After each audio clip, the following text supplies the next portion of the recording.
So in chapter 18, I think we immediately get into an issue. We've been talking about some of the, in previous segments, about principles of parables. And I think one of the principles that this first parable about the widow and the unjust judge points out is that any parable, if you examine it too closely, breaks down, or any analogy breaks down. So, I mean, I have at least run into people with endless angst over God being compared to this unjust God who cares less, unjust judge who cares less about justice than anything, and how could God be like that? And when I think the point of the parable is stated right up, actually it's one of the more clearer ones, because Jesus stated exactly why Jesus gives them the parable. It's in order to teach them about the need to pray always and not lose heart.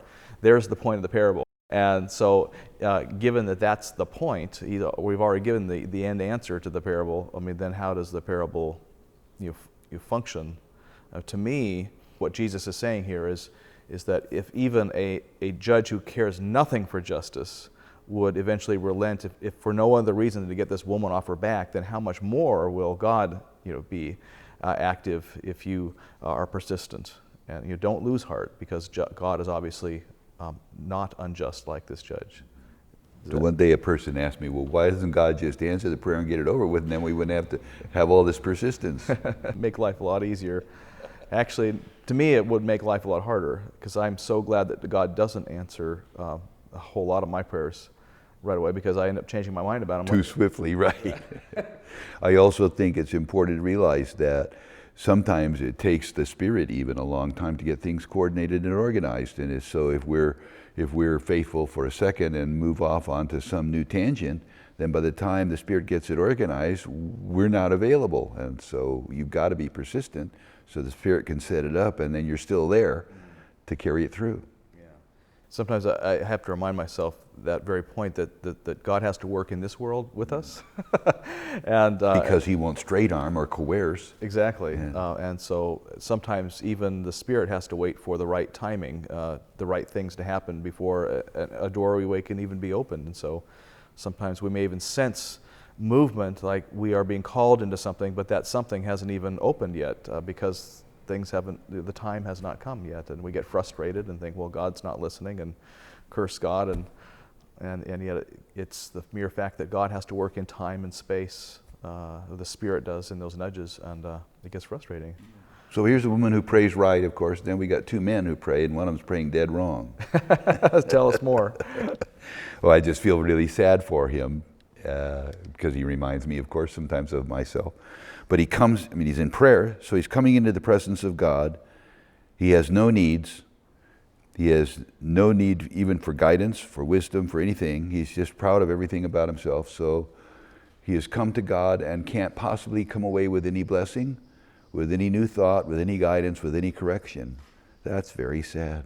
You're talking about the Pharisee and the tax collector.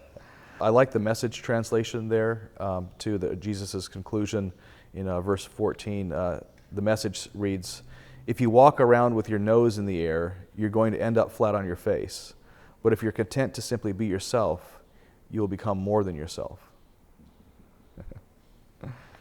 So, skipping a little ahead, at the end of this chapter, I'm intrigued by this beggar that encounters Jesus. Jesus is now in Jericho, just coming into Jericho, and here is this blind beggar. Now he's told that Jesus is approaching, but it's interesting to me that it is a blind beggar who then identifies him as Son of God. And I wonder if Luke is not trying to kind of set this up here. It's like, he's about to, you go through Jericho into Jerusalem where people are going to crucify him. And here's this blind beggar is the one who is saying, you're a Son of God.